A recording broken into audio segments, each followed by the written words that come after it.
Bonjour, nous poursuivons avec notre module sur la modification de dessins dans AutoCAD.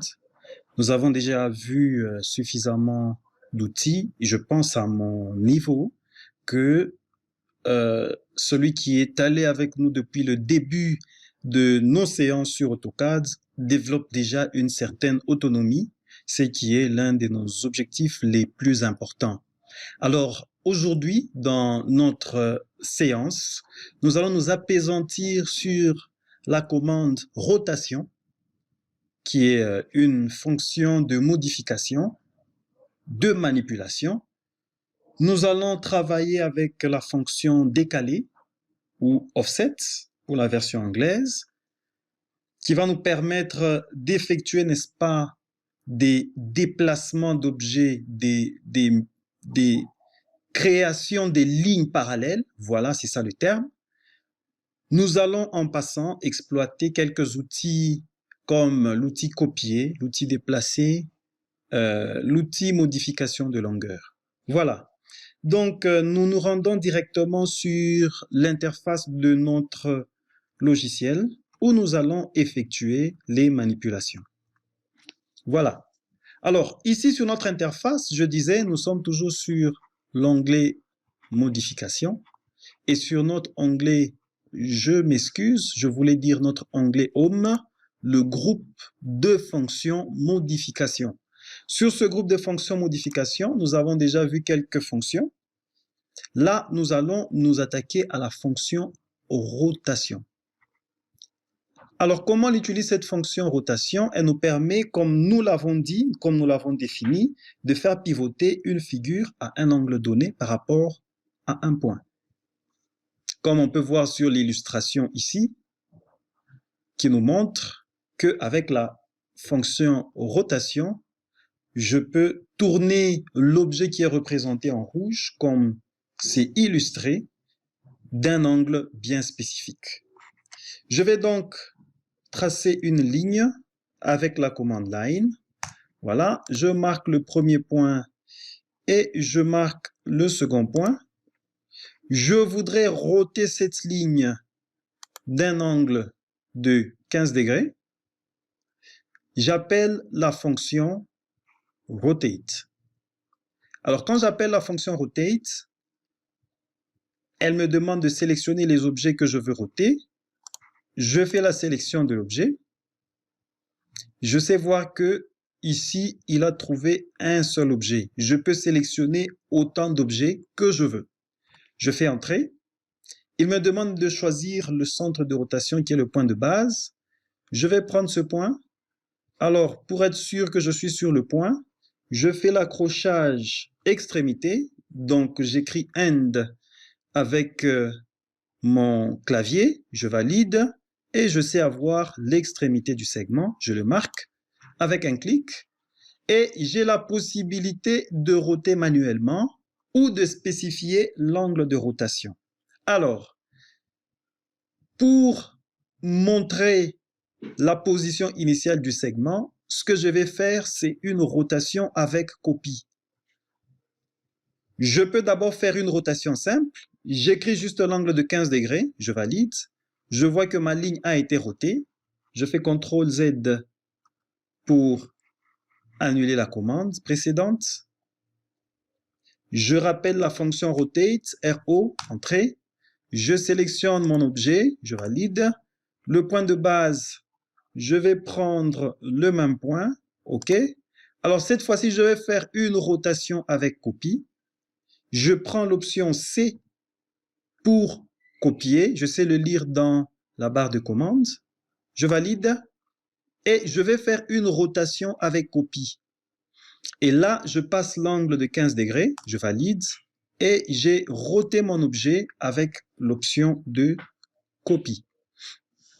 Maintenant, je disais que nous allions voir à côté de ça la fonction décaler. La fonction décaler ou la fonction offset que nous voyons ici, elle nous permet de créer des lignes parallèles, des cercles concentriques et tout ce qui peut nous permettre de multiplier une forme tout en gardant un écart permanent ou constant.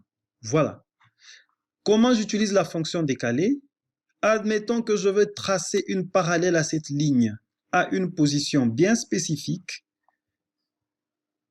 distante par exemple d'une valeur de 100 unités.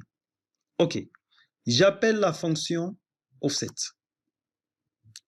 Quand j'appelle la fonction offset, elle me demande de spécifier la distance de décalage. Je prends par exemple 100, je valide. Là, je vais maintenant sélectionner les objets à décaler. Je sélectionne cet objet. Alors, selon le côté où je vais positionner le curseur de ma souris, il me montre automatiquement comment sera l'élément décalé. Ici, je veux préciser que si vous utilisez les mêmes grandeurs que moi, il peut se faire que la figure se présente différemment. Ne vous inquiétez pas, c'est juste une question de zoom.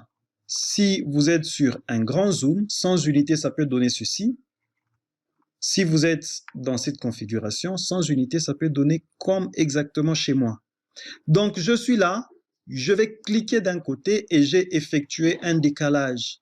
Comme je le disais, le décalage ne marche pas seulement pour créer des lignes parallèles.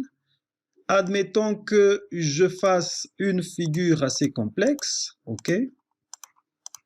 Voilà. Voilà ma figure.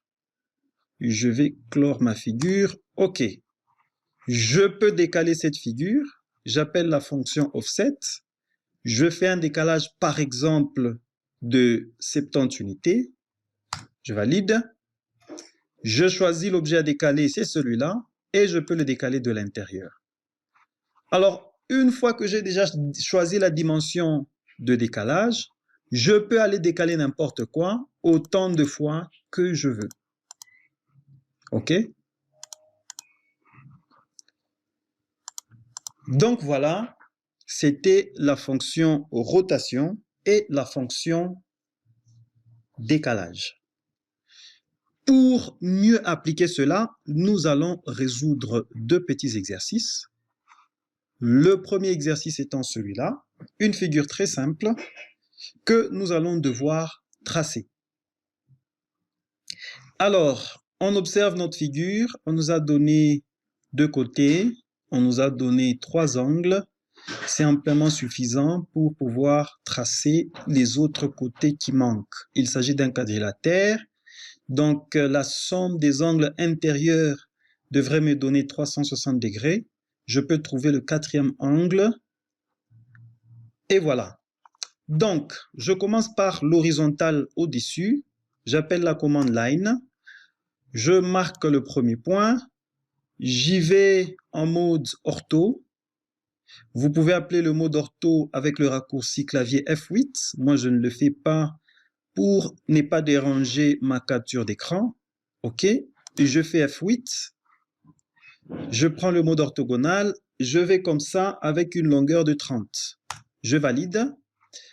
Je désactive le mode ortho. Je vais tracer le second segment. Alors, le second segment, il a une longueur de 50. Et il fait un angle de 127 degrés de ce côté. Alors, comme moi, je prends mes angles à partir de la position du zéro trigonométrique, je vais prendre l'angle qui est juste de l'autre côté, ici. Et cet angle-là, il vaut 180 moins 127, c'est un angle supplémentaire. Il vaut 53 degrés dans le sens négatif de mon sens positif choisi. Et donc, si je veux tracer ce segment, en coordonnées relatives, je mettrai arrobase, distance de 50, je mets un angle de moins 53 degrés. Je valide, j'ai tracé le second segment. Voilà. Alors, à partir de là, je vais tracer le troisième segment ici.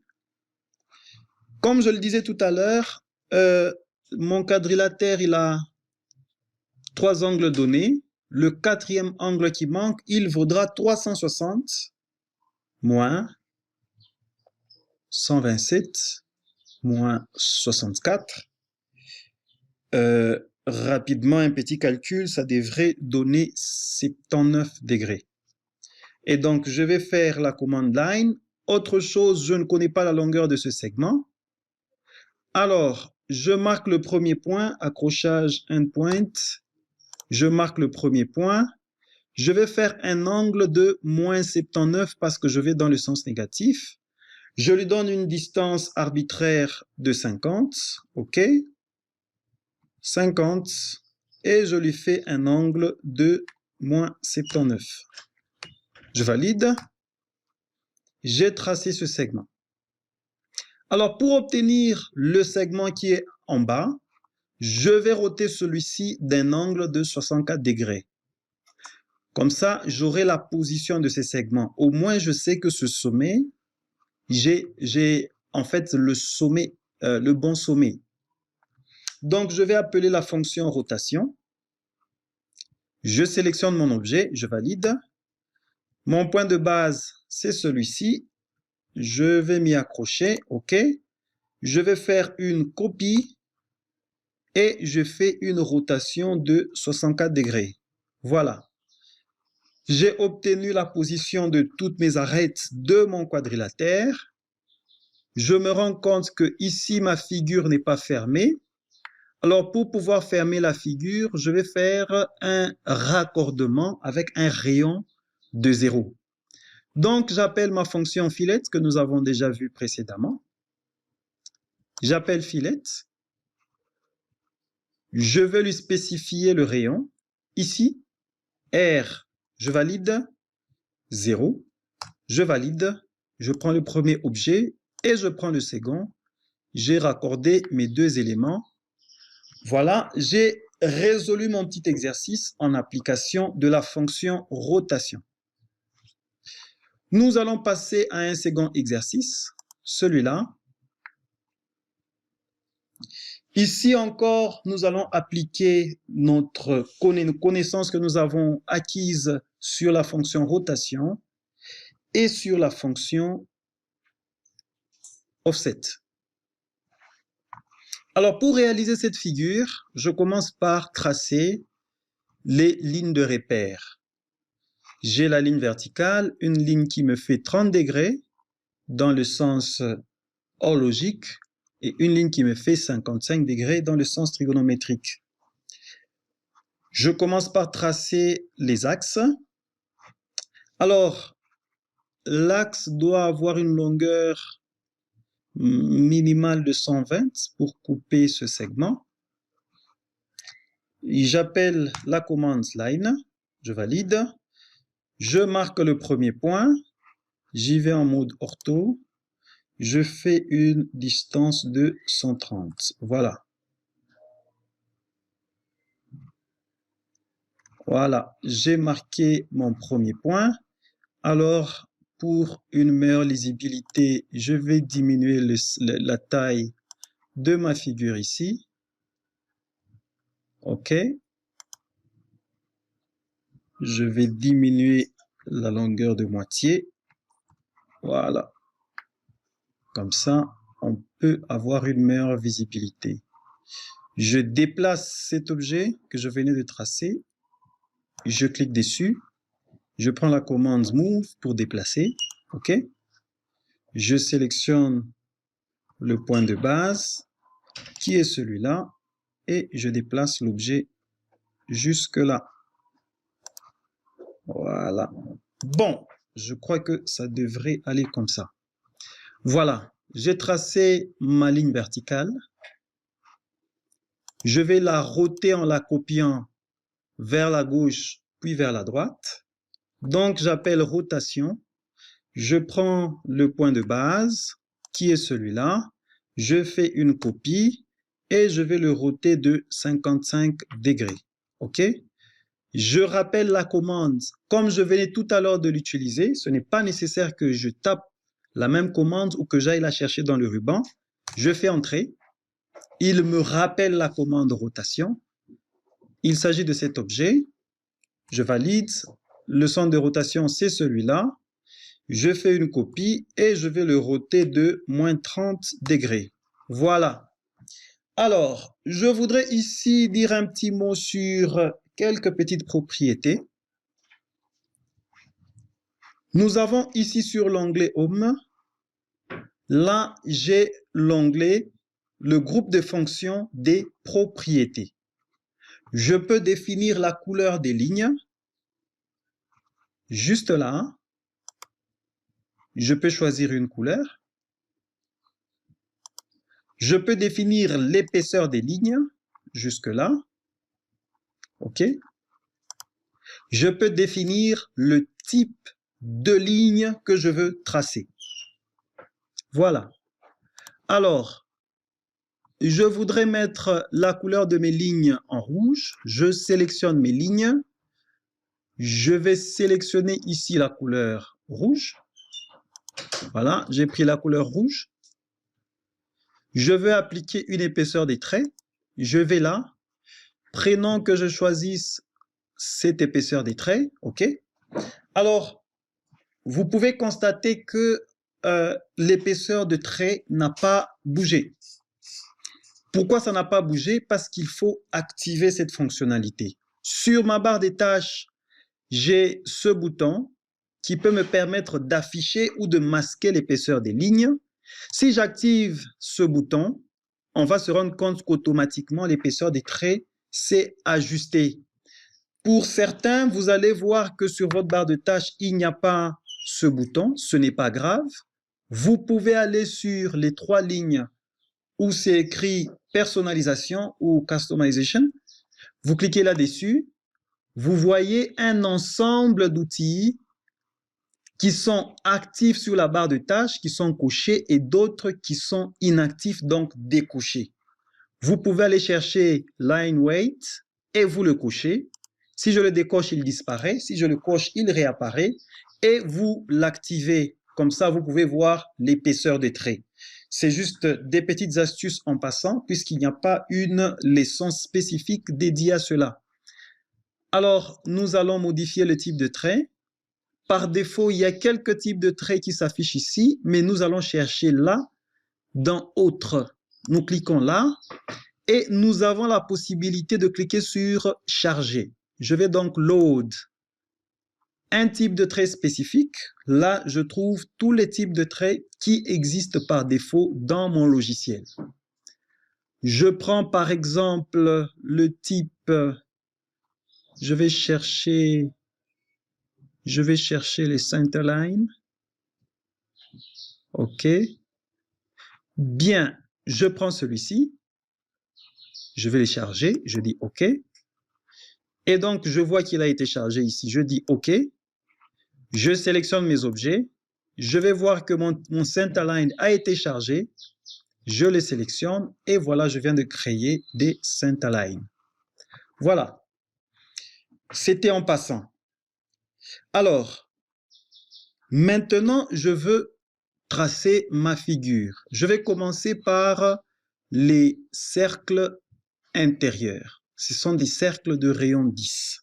J'appelle la commande cercle. Je trace ce cercle ici de rayon 10.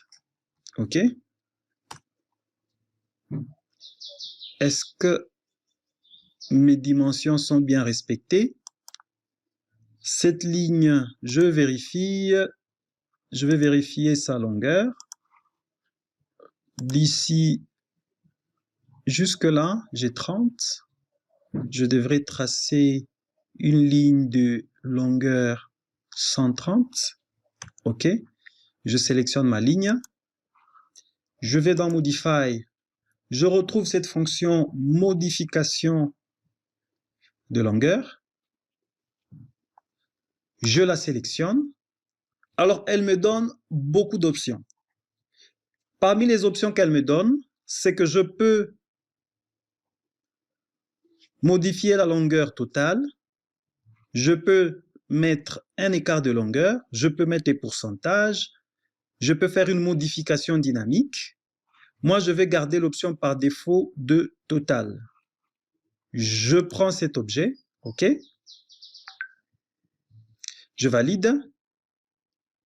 Je veux prendre la longueur totale de 130. Je valide. Je change cet objet. Voilà. Donc, j'ai modifié la longueur de ce segment. Je peux vérifier. Je prends l'outil mesure. D'ici jusque là, j'ai une longueur de 130. Je vais m'accrocher à l'extrémité. Voilà. C'est 130. Parfait. Donc, je me rends compte que j'avais modifié l'échelle de cet objet inutilement. Donc, je vais le retourner à une échelle de 100%. OK. Voilà. Je peux déplacer ça pour une meilleure visibilité. Alors, toutes ces manipulations que je suis en train de faire, c'est pour nous permettre de nous rendre compte que lorsque nous sommes en train de faire un dessin, on peut se tromper, on peut faire ce qu'on ne voulait pas, qu'on ne souhaitait pas faire, mais il y a toujours possibilité de corriger. On n'est pas obligé de tout supprimer pour refaire. Voilà. J'ai donc cette première ligne. Alors, la distance entre les deux centres, elle est de 100. Je vais chercher ma fonction length_den. Je la sélectionne. Je vais faire une modification de longueur totale. Je vais aller à une longueur de 100. Je valide et je sélectionne la ligne. Voilà. Je peux mesurer sa longueur d'ici jusque là. Je vais m'accrocher à l'extrémité et j'ai une longueur de 100. Parfait. Je trace le second cercle. Je vais m'accrocher à l'extrémité de rayon 10. OK. Alors, pour obtenir le troisième cercle, il a un rayon de 15. Il est tangent à un cercle de rayon 110. Donc, son centre devrait être à 95.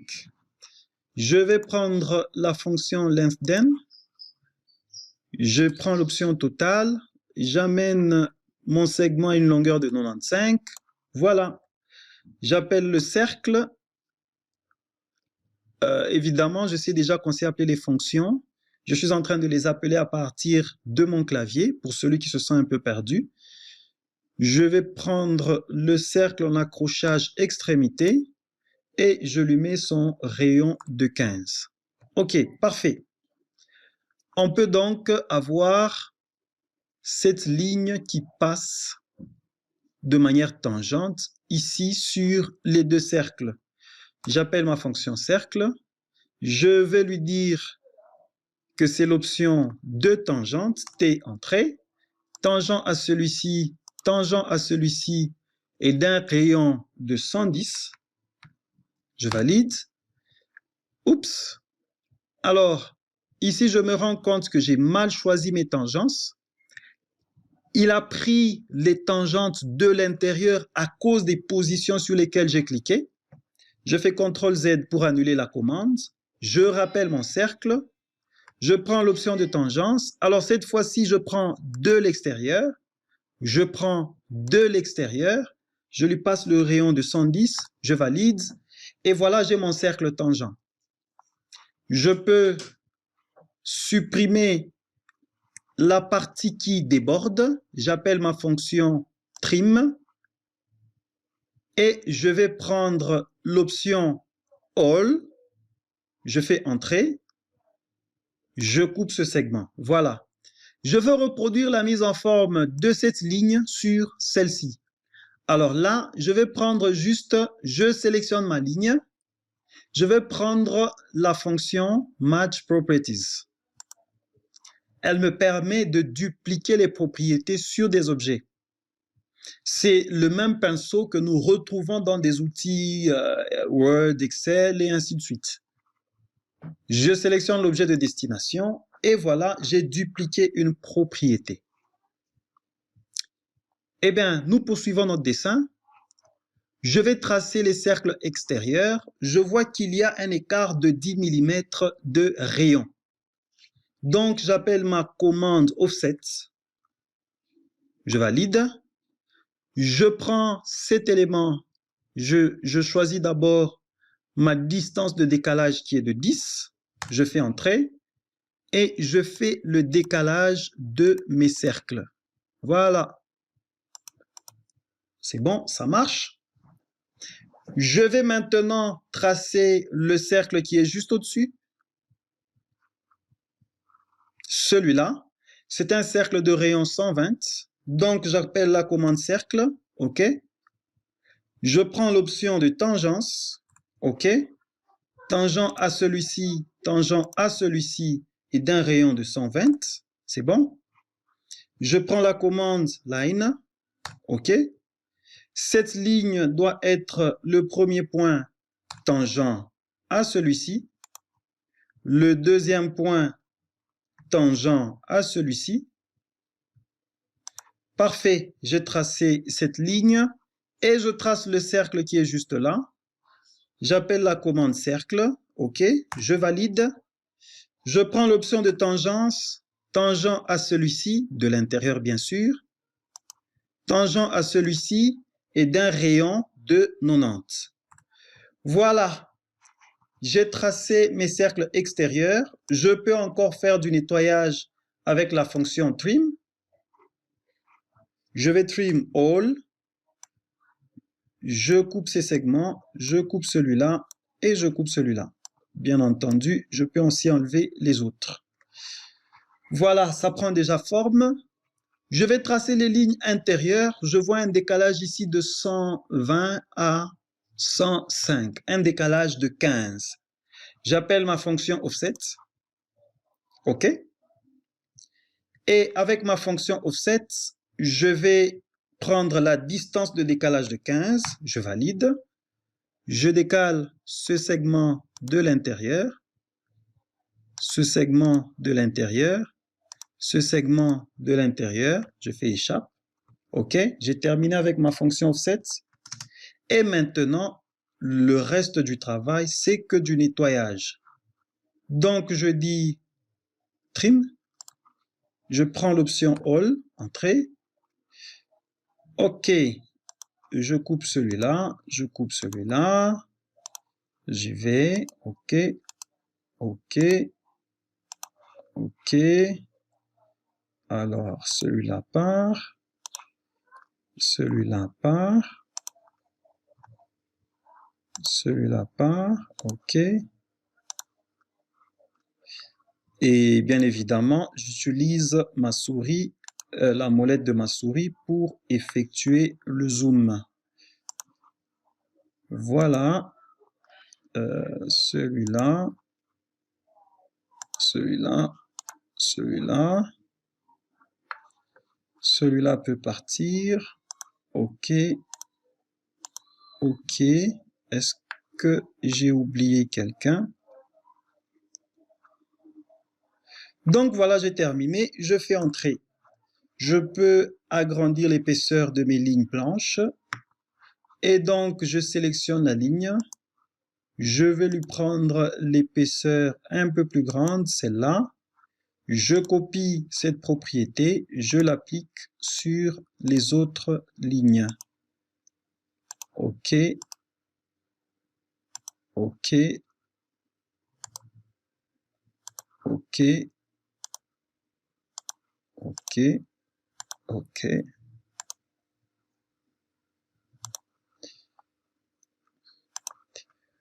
Voilà. Donc, nous voici à la fin de notre vidéo.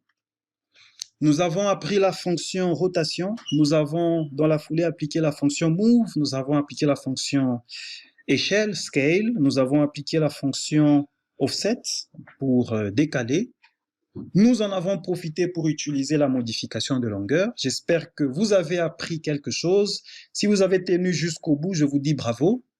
Et voilà, rendez-vous dans la prochaine leçon où nous allons atterrir avec les outils de modification de dessin. Au revoir et à bientôt.